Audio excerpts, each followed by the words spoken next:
ন্যায়ের শাসন প্রতিষ্ঠায় বিচারকদের ভূমিকাই মুখ্য। এ কারণেই স্বাধীনতার ঘোষক শহীদ রাষ্ট্রপতি জিয়াউর রহমান সংবিধানের ৪র্থ সংশোধনীর মাধ্যমে হরণ করা বাংলাদেশের বিচার বিভাগের স্বাধীনতার দ্বার উন্মুক্ত করেছিলেন। কিন্তু ফ্যাসিবাদী শাসন আমলে বিচার বিভাগকে দলীয় আদালতে পরিণত করা হয়েছিল। আইনের দোহাই দিয়ে শাসন চালালেও তখন দেশের ন্যায় বিচার ছিল না। 2024 সালের আগস্ট মাসে দেশের স্বাধীনতা প্রিয় মানুষ অন্ধকারের শাসন থেকে মুক্ত করে নিজেকে, মুক্তি পায়। সুতরাং বর্তমান সরকার এবার দেশের ন্যায় শাসন প্রতিষ্ঠার মাধ্যমেই জনগণের ন্যায় বিচার পাওয়ার অধিকার প্রতিষ্ঠা করতে বদ্ধপরিকর। আদালত হয়রানির জায়গা নয়, বরং ন্যায় বিচার পাওয়ার নিরাপদ স্থল। জনমনে এমন বিশ্বাস দৃঢ় হলে সমাজ থেকে মব ভায়োলেন্স ও দূরীভূত হবে বলে আমি ব্যক্তিগতভাবে বিশ্বাস করি। এই জন্য বর্তমান সরকার ন্যায় এবং আস্থার জায়গা হিসাবে বিচার বিভাগকে প্রতিষ্ঠিত করতে কাজ করছে।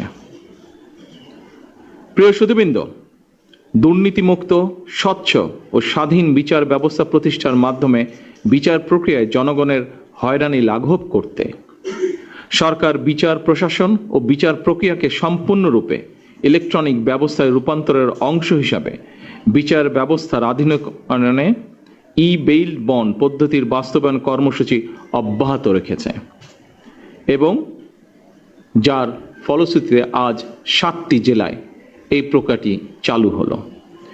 দেশের সকল আদালতে ই-বেইল বন্ড পদ্ধতি চালু করা গেলে জনগণের বিচার প্রাপ্তিতে বিলম্ব ও বৈষম্য দূর করে ন্যায় বিচার প্রতিষ্ঠার সহায়ক হবে বলে আমরা বিশ্বাস করি। ন্যায় বিচারে বিলম্ব করা মানেই ন্যায় বিচারকে উপেক্ষা বা অস্বীকার করা। আমি আশা করি বিচার বিভাগ, কারা কর্তৃপক্ষ এবং সংশ্লিষ্ট সকল প্রতিষ্ঠান আন্তরিক উদ্যোগ নিয়ে ই-বেইল বন্ড ব্যবস্থাকে এগিয়ে নিয়ে যাবেন।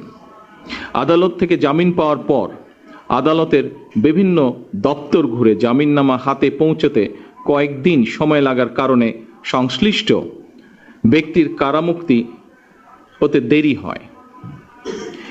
এটি আইনের শাসন হলেও ন্যায় বিচার কিনা এ নিয়ে প্রশ্ন করার সুযোগ হয়তো রয়েছে। ফ্যাসিবাদী শাসন আমলে আমরা দেখেছি আইনের দোহাই দিয়েই এমনকি রাতের বেলা আদালত বসিয়ে ভিন্ন দল এবং মতের শত শত মানুষকে শাস্তি দেওয়া হয়েছে। সেগুলো অবশ্যই ন্যায় বিচার ছিল না, বরং আইনি বিচারে আইনের অবিচার চালানো হয়েছিল। আইনের শাসন এবং ন্যায় বিচার বিষয় দুটি একটি আরেকটির পরিপূরক।